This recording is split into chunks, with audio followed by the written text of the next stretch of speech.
Thank you for tuning in to the Survivor Not By Chance podcast. We discuss survivor stories from all walks of life with guests who have turned their traumatic experiences into inspirational stories. The show is for entertainment purposes only. We do not claim to be medical professionals, nor do we give medical advice. Let's get started. Come on in and enjoy the show.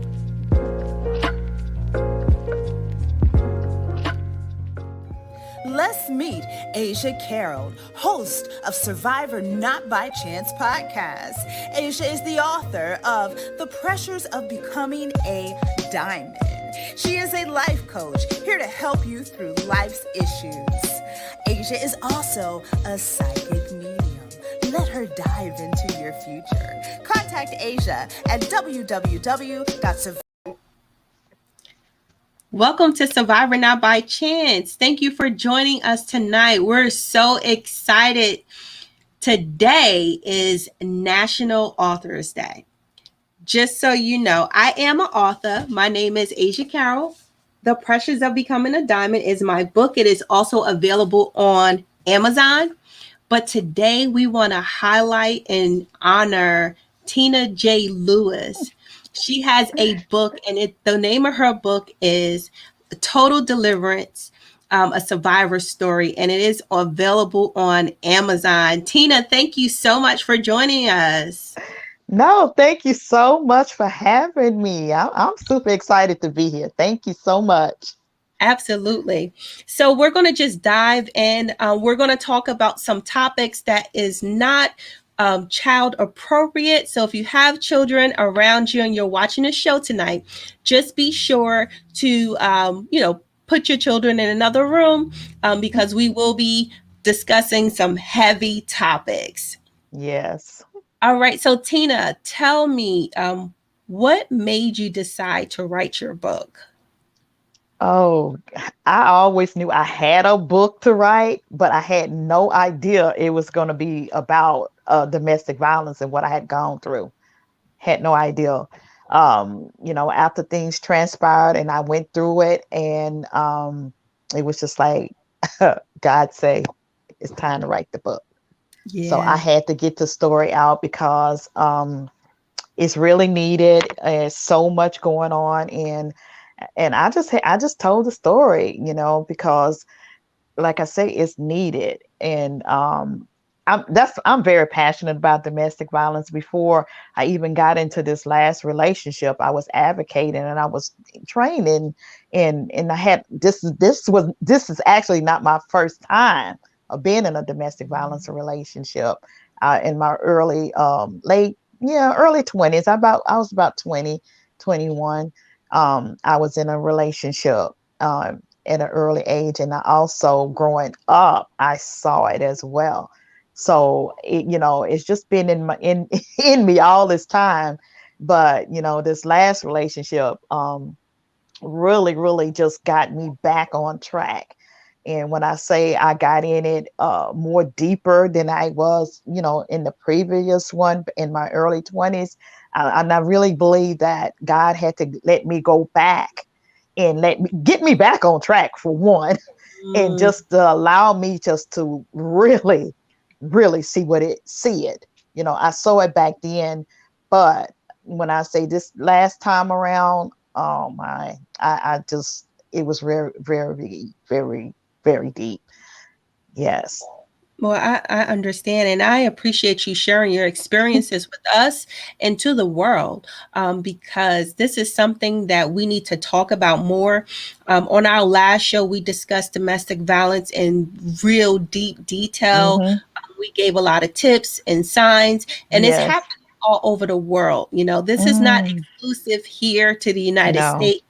This is happening all over the world. And I do like that you touched on you witnessed domestic violence growing up. But the reason I like that you touched on that, because it's very important for people to understand that what children see in the home is what sometimes they mimic when they become adults. Absolutely. Yes. And so if you don't mind just sharing a little bit in regards to what you saw growing up compared to what you thought. domestic violence was, because there's always a difference, you know. Sometimes we think we know what it is, and it's Hmm. not actually what it is. Well, growing up, oh my gosh, I'm trying to think of how old I was. Probably about maybe 9, 10. Not to say it wasn't going on before, but that's the recollection that I can recall. So, looking back on it, was just maybe they was just having an argument or whatever. But Right. now that I have gone through it, I can clearly see that it was domestic violence, and it was a lot of physical, and it was a lot of verbal abuse, not only just towards my mom, to some of my siblings as well. So it was definitely domestic violence. And back in the day, the secrets, and even today it's all about the secrets that we keep. What Mhm. goes on in the home stayed in the home. Back then, and little kids, we didn't know. But we knew one thing. I know I did, because I was very close to my mom, and I would see things in her, and because I would always be up under her, and trying to hide bruises and making Mhm. excuses of what happened. But clearly we would hear, you know, just what that's what I was saying just the other day. You don't understand, your kids hear. They hear and they see too. They Yeah. don't know what's going on, but as they get older, they realize that something is just not right. And Yeah. just like you said, seeing it as I grew up, and even with my book, I begin the book, and I say that the first love that a girl should receive is the love from her father. But unfortunately, I didn't get that. I saw the opposite, and all through my life, I was attracting him. Mm. Looking for the love, never got validated, and and even into my adult life, wanting to be validated. And I can be honest, and I'm all about owning my truth. I still have not been validated, and I'm 59. I just turned 59 last Monday to be exact. So I'm Awesome. not even looking to be validated anymore. I own it. I love him. He's my father. I respect him, but it's okay. So I'm not looking for that anymore, and I'm not even looking for that in a relationship, to have somebody validate me, because I'm already validated. God has Right. validated me, and He's Right. brought me out of what I was going through, that I'm able to stand and know and pay attention to the red flags. And when it's not right, I know it doesn't feel right for me. It's not right for me. Yeah. Well, one, I want to say, Queen, you do not look like you're 59. You I look am. absolutely Well, amazing. thank you so much. I am. You I'm definitely just don't look like grateful. you've been Yes. through, and you are phenomenal. Thank you. Thank you so much. So let's get started. I know you said you would love to read part of the book. You're more than Yeah, welcome. If you're ready, I am I so am. ready for you, Queen. So let me see if I can show the book. It's Total Yeah. Deliverance, a Survivor Story. This is what it looks like on Amazon. So I just want to read a quick chapter, and it's chapter 13. And I picked this chapter because it's so prevalent to domestic violence. And the name of the chapter is Suffering in Silence. That's what we do. We suffer in silence. So let me read it real quickly, and then we can talk about it. So, as the summer turned into fall, I was so not myself. I lost who I was. Each day I would go to work as though all was good, but deep inside I was dying, and I didn't know which way to turn. I would write in my prayer journal and ask God for deliverance. I would ask for mercy for my husband and to release the demons that had him bound. I even asked God to give me my life back to how it was before Nabal. I was so desperate and tired. I would go to work each day with a smile on my face and send out inspirational emails to my coworkers. But they didn't even have a clue that while I am ministering to them, I was really ministering to myself. This helped me stay strong and keep my sanity. There were times that I would just lose it at work. I am so thankful that I had two coworkers that I confided in, and they helped me to go through those days. V sat right beside me, and she could see that something was wrong.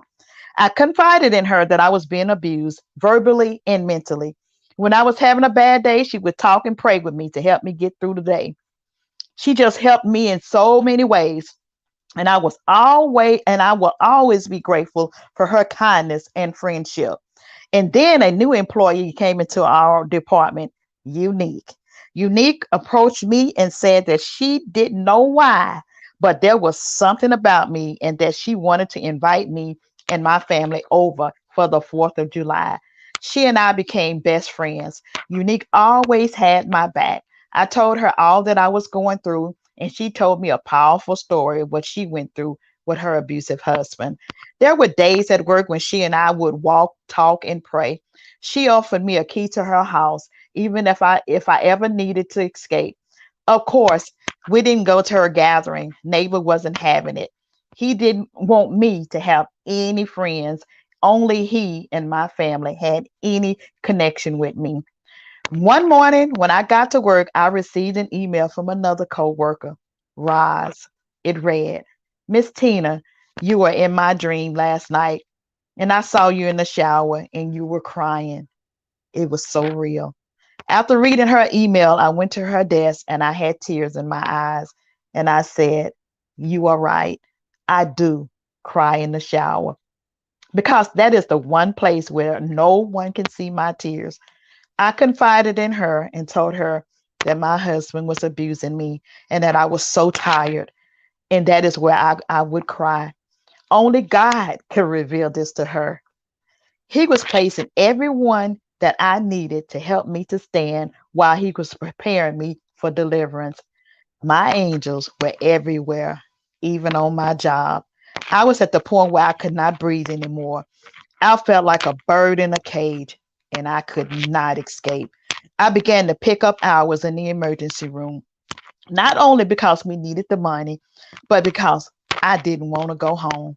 I was so desperate, so that I called my minister and confided in him as well. He wanted to talk to Nabal, but I told him no, because that would only make things worse. I just asked him to pray for me.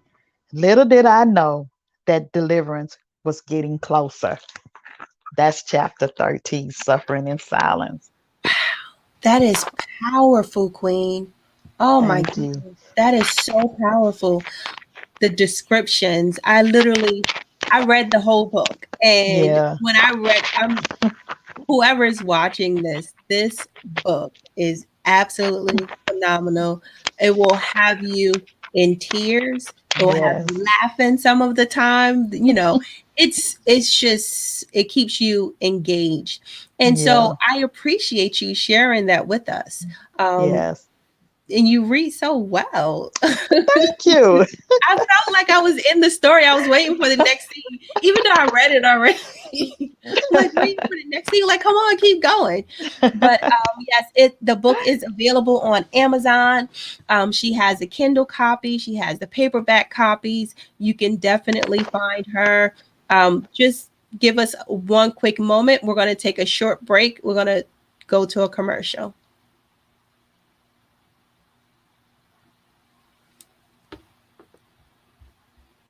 Need a promo? Ready to grow your business? Well, advertise and grow your business with Survivor Not by Chance. We even create content for you. Email us at survivornotbychance@gmail.com.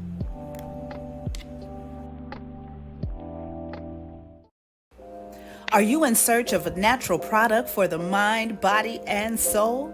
Well, you've come to the right place. Lovey's Hand. We handcraft all of our products with you in mind. So do us a favor. Visit us at www.lovieshand.com and get growing with us. All right. Thank you to all our sponsors. And so I see we have a Facebook user. I don't know who this is because StreamYard doesn't tell us who it is, but we have a Facebook user that asks, where is it? So the book is available on Amazon. You can type Tina J. Lewis in the search engine that will bring up her book, or you can also type A Total Deliverance, a Survivor Story in Amazon, and it will pop up for you. All right, so Tina, what was the part of your life that made you feel like this is it? I can't do this anymore. I have to get out. Oh, I always say you gotta find that why. The why. The why was my grandson. Not only Mm, him, it was my sons. Although they were grown men. I was saying this last night on a Zoom that I was on. It doesn't matter how old your children are. If they're in the home, they're grown and outside of the home, they're still your children and it will affect you. So I talk about my children, and it's one episode in the book when my 30-something-year-old son, I was running back and forth, and he came and picked me up. And he was literally driving, and he was talking to me, and he had tears in his eyes, and he said, "Mama, what we gonna do when he kill you, Mama?" And that was hard. That's when I start turning it around. I'm like, I can't keep doing this. And then even I have my oldest son, he had just gotten out of prison. And I didn't find this out until things transpired. I want to give the book away, but you have to read the book. That he told me after the fact that, Mama, I told him if he ever put his hands on you again, I don't mind going back to prison for my mama. And that was mm, another thing. And I know my sons because they love me. And I couldn't bear the thought of them burying me. I couldn't bear the thought of them going to jail for me. So mm, that's when I started turning it around. And the final piece was my baby grandson. He was only 2 years old. I talk about it in the book. He wanted to be abusive toward him because of mm, an incident that happened that he actually wet himself in the car. We was on our way home from my hometown in Mississippi for my niece's graduation. And I wasn't having it. And I looked at him. I was driving, and then of course he got mad. He didn't want me to drive no more. But I looked at him and I told him, "You're gonna be sorry for what you did." Because he disrespected me so bad in mm, front of my two grandkids, the 2-year-old and the other one. At that time, he may have been 7, 8. I talk about them in the book. And that right there, I was done. I yeah. was done. I knew we had planned to fly one of his daughters down for Father's Day. And I said, Lord, I'm going to get through Father's Day because I want to Mm, have a good Father's Day with his daughter. We got through it, and it was good and it was bad because mm, even in the behind closed doors, he did some things. But after the fact, I found out that while she was there, she did confide in me after I had left, that she did hear how he treated me. She heard mm, it all. So that why it was so powerful, my grandbaby, that I made a move. And I talk about, that day that I did leave. yeah. Any other time he would have been woke, watching what I was wearing to work. It's just God just kept him sleeping. I Mm, got up, did what I needed to do, and I got out, and I've been gone ever since. And that's been 6 years ago. wow. Well, Hmm. congratulations, because that Thank is you. something to be congratulated about. And I'm so proud of you for making that move, because it is not Thank you. easy and it can be very dangerous. A lot Yes. of people wonder, why don't this person leave this abusive relationship? Well, number one, it's very dangerous. It is not Yes. easy leaving a relationship. There are situations where they will stalk you, they Hmm. will harass you. Even if you get a restraining order and you have the rights, some of them don't care. Some abusers do not care about restraining orders. That's true. So you have to be very careful when you know someone, if you know anyone who is in an abusive relationship, do not just try to promote them to leave. Help them find resources to leave easily. I'm sorry, Yes. guys going out. Can you guys hear me? Kind of frozen a little bit, Okay, here I but am. I can hear you. Okay. All right. So I think it's something going on with StreamYard. So I apologize for the technical difficulties because both myself and Tina are going in and out. But I do see that she's still here in the stream. But you have to be very careful in regards to giving advice who are in domestic abusive relationships, because every situation is different. You know, Yes. every person is different. Every person's scenarios and the parameters of how they can leave is different. So the best Totally. thing to do is to provide them with resources. And so we Absolutely. also have the domestic violence hotline available because it's very important for people to have a resource to find their way out. And the domestic violence hotline number is 800-799-7233. This is for the United States. If you are in a different country, you can just do a search domestic violence hotline in whatever country you're located in, and then you can find the number. They can give you the appropriate resources to help you safely get out of those situations, but because you have to have a plan. You have to have a plan. A lot of people who don't have a plan and they just get out, they are amazing survivors, but Yes. it doesn't always work out that way. Not at all. What Not at advice all. would you give to some people who may be in domestic violence situations currently, Tina? Well, just like you said, you first of all, you really need to find somebody that you can really talk to, that you can trust, because you don't want to confide in somebody that is going to actually be able to give the information back to him. So, I was very selective in the people that I confided in. You have to be able to talk to somebody, and even calling the domestic violence hotline, that's an awesome resource, because they're going to give you the information. They're going to give you they're going to actually talk to you, and everything. So you have to do it safely. You got to.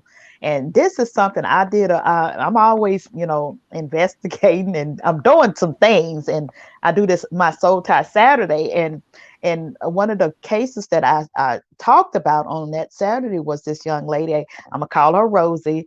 And this is one thing I want you all to get. Social media is not the place to be documenting what he's doing, because that's what she did. She was documenting every time he abused her.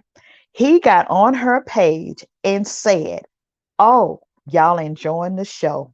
More." Oh, okay. And then he said, "More to come."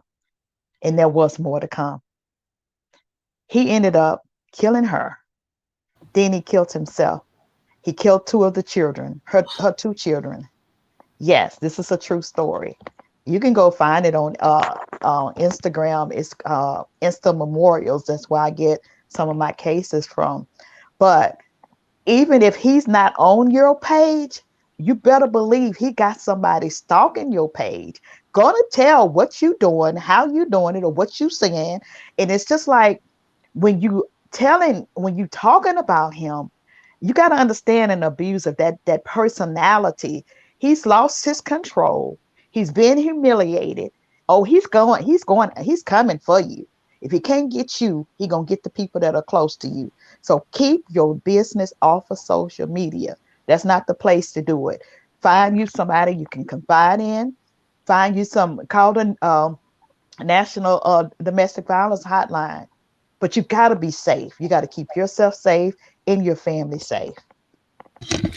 Wow, that is, oh my goodness, that is something. And I'm sending peace and blessings to that family, because I Mm-hmm. can't imagine what that experience Yeah. is on the family, and to have to know she tried, but the way she was going about it Mm-hmm. caused more harm Yeah. than good.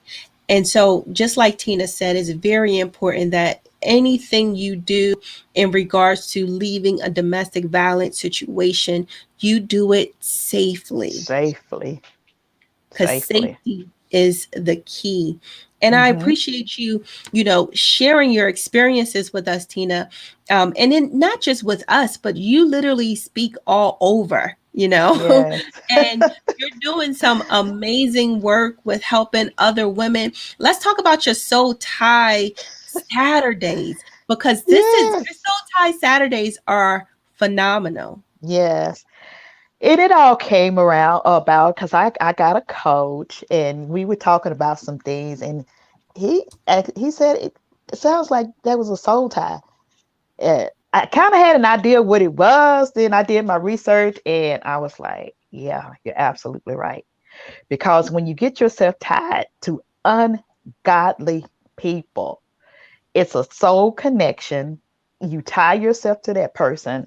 Just to give you an example, you're in a relationship with somebody, and then you guys break up, and he's gone on his way, but you still tied him, and it's a spiritual connection.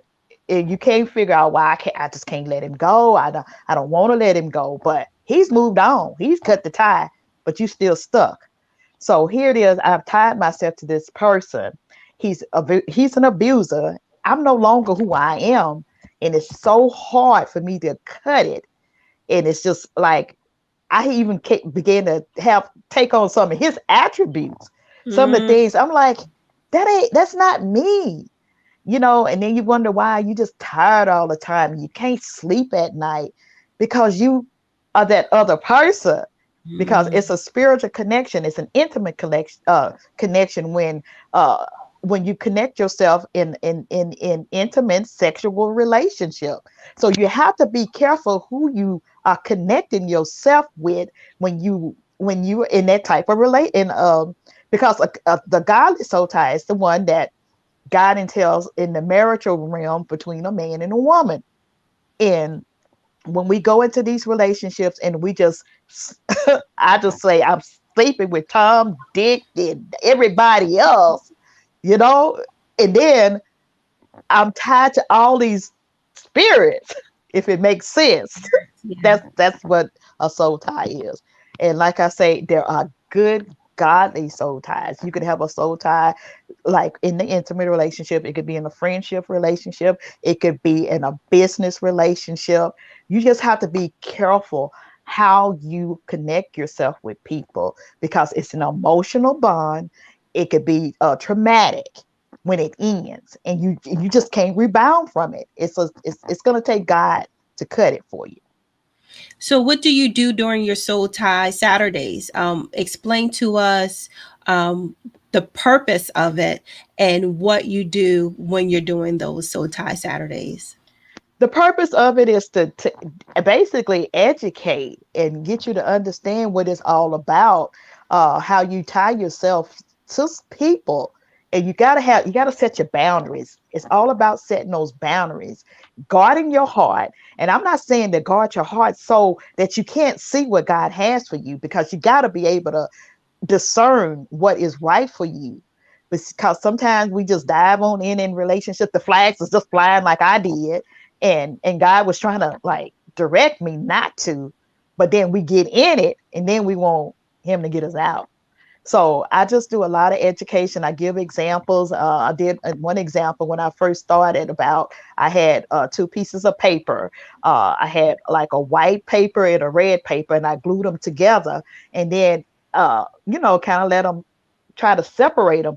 But when you separate them, you see there's a mixture of the two. So that's how it looks in the spiritual realm when you tie yourself to ungodliness, and that's how it looks. So it's all about the education about relationship, because God wants us to have healthy relationships all the way around, not just all tore up from the floor up and not happy and all of that. And I can't trust you, but I'm with you, and I'm here with you and you abusing me and I'm allowing it and I keep on allowing it and I don't know how to get out. But it takes God to, you just gotta, like I always say, God delivered me in the way he delivered me. Mm, However he does it for you, and it doesn't even have to be in a domestic violence relationship. You may be going through some other things and you're looking for deliverance. You just got to trust him on how he's going to do it. And I love the quote that I wrote years ago, that when I took the focus off of me, that's when I found me.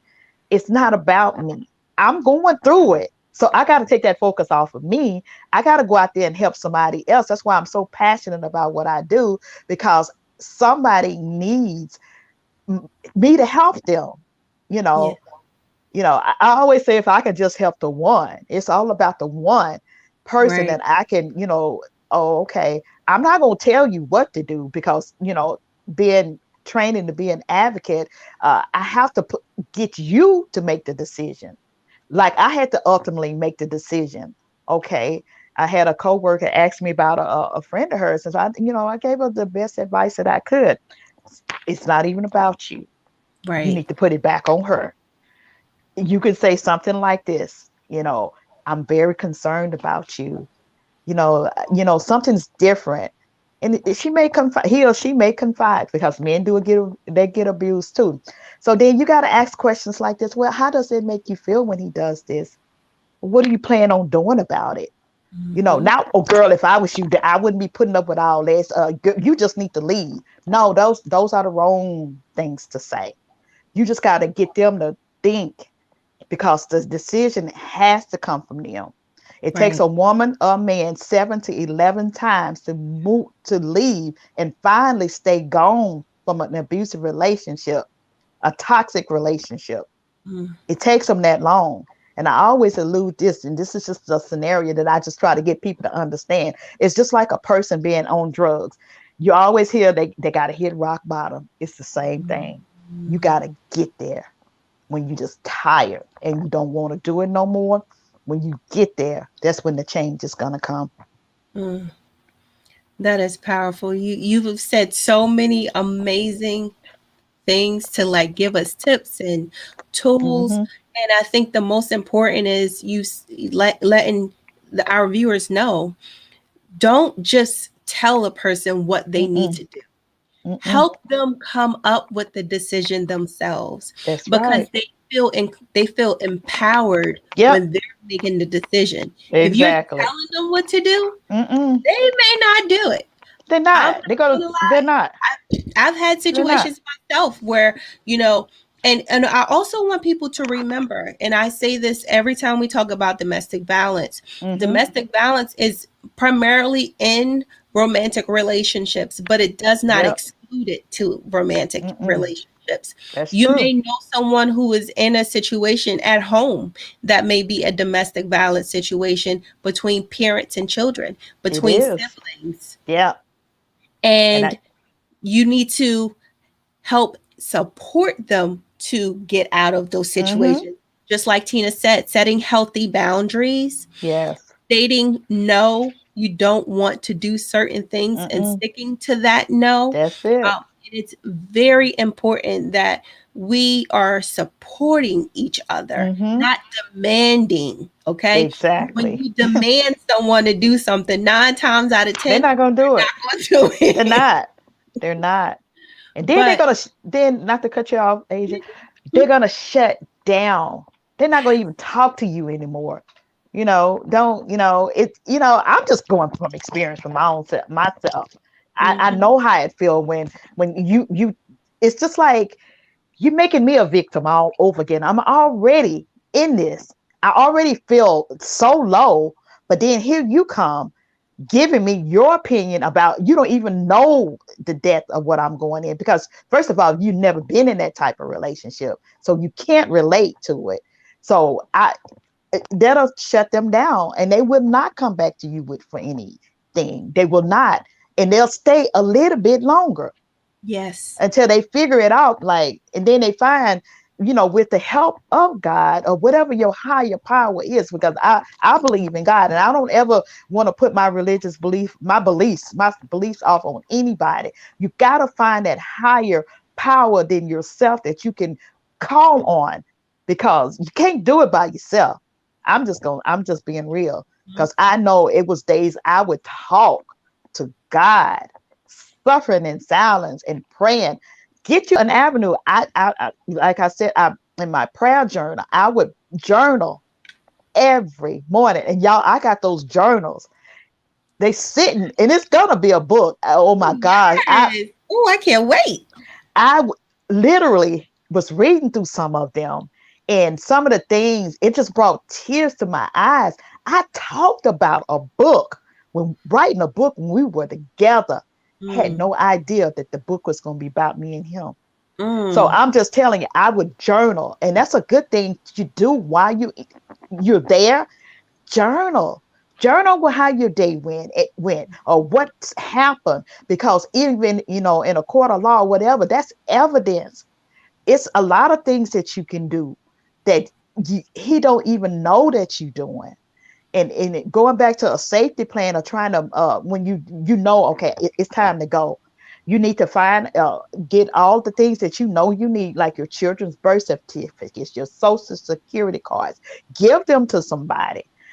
Pack you a bag. I tell a story. I packed a bag and I hid it in the closet. Then I got scared and took it out because I thought he was going to find it. But then you can do that and you can give it to somebody. He yeah, don't have to know, or she don't have to know. It's right. ways that you can do things, that you can start preparing yourself. Start putting money to the side, that giving it to somebody. But like for me, he was watching the bank account, he and all of that. But God, he just worked it out so well for me that I did have and that's one of the reasons why we stay, is for financial Yeah. reasons. I don't, Nobody's going to help me. My family's turned their back on me. They don't want to hear, because I keep going back and back. Then we stay longer because, oh, he got the funds or she got the resources, and I wasn't working. I wasn't. But then God waited away, opened up a door that I got a job. Where I Mm, used to work at this hospital system where I'm at now, that I got back in it during the time when I decided, no, I'm not riding with you no more. And just opened up. He just started opening doors. You just got to know, okay, I'm tired, Lord. I need help. I just need your direction, and I'm just going to stand still, because I got to the point that I didn't say anything. I just let him talk. And I told him, this is what I told him one time. I said, when you see these tears, when they stop falling, it's a wrap. I'm done. yeah. I wouldn't let him see me cry. Not that I didn't cry. He wouldn't see it. Mm, I would go in the shower. I'd cry on my way home. I cried. He wouldn't see it. And I guess toward the end, he probably started remembering what I said. I'm not going to let you see me cry anymore. yeah, at that point, you started to take your power back and you Yes. started to believe in Mm-hmm. your word. And, Exactly. I want every viewer who's watching to know that you are powerful, Mm-hmm. Even if you don't feel powerful, you are powerful. You have this amazing gift inside you, whatever your gift is. Yes. Allow it to shine, allow it to come out. Whatever Mm-hmm. situation that you're in, your mind is powerful. It Whatever you put is. your mind to, you can do it. Can You do don't it. need anybody else to believe in you. As Mm-mm. long as you believe in yourself and you never, ever give up on yourself, you can make it out of anything. Sure can. I'm living proof. You can do it.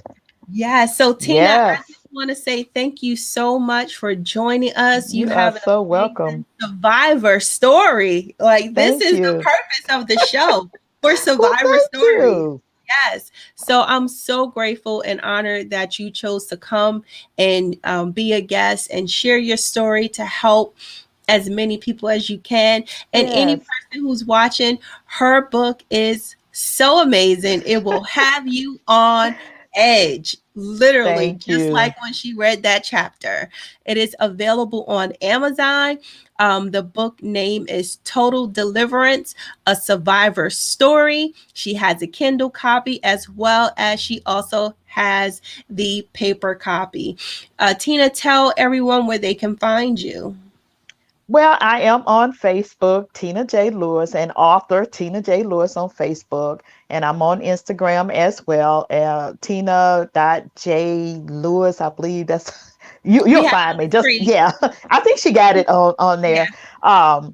And also of course, she stated the book is on Amazon, but if you want the hard copy, I would gladly send you out a autographed copy of the book. I sign it and put some inspiration in there for you. You can email me at tinajlewis at gmail.com at gmail. I can get it out to you.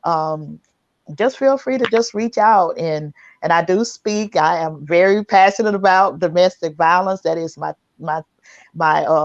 that's just me. And I've started my nonprofit. It's For Love Alone in the Houston area. And it's just not going to be Houston. I just see God just taking me just with this so many places. And I named it For Love Alone because I used to blog years and years ago, and that was the name of my blog, For Love Alone.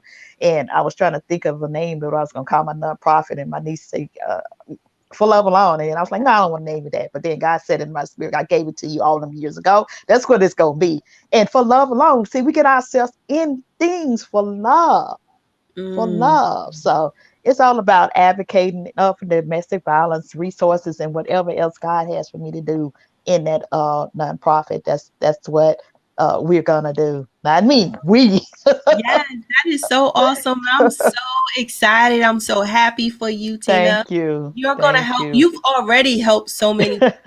I know you're going Thank to you. continue to do great things. So Thank you thank so you much. again for being here with You're us. welcome. Really Thank you for appreciate having you. me. Absolutely. So I just want to say to each and every person who's watching, like, share, and subscribe on YouTube. We are on YouTube. Please like our channel. You can't love it because they don't have the love button, but like our channel on YouTube, Survivor Not by Chance. Also, please share, and share because Tina has an amazing story and you never know who you can help by sharing her story. Thank you again for joining us. Next Thank week, you. we have an amazing guest that's going to give us some education and some knowledge. So I'm super excited about that. I'm going to leave it as a surprise. Okay. Thank you for tuning in. Have a good night, everyone. All right. Thank you. Bye.